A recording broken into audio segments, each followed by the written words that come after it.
உந்தன் முகம் பார்க்கும் முன்னே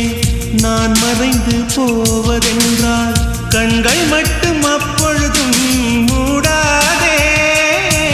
இமை மூடாதே காதலே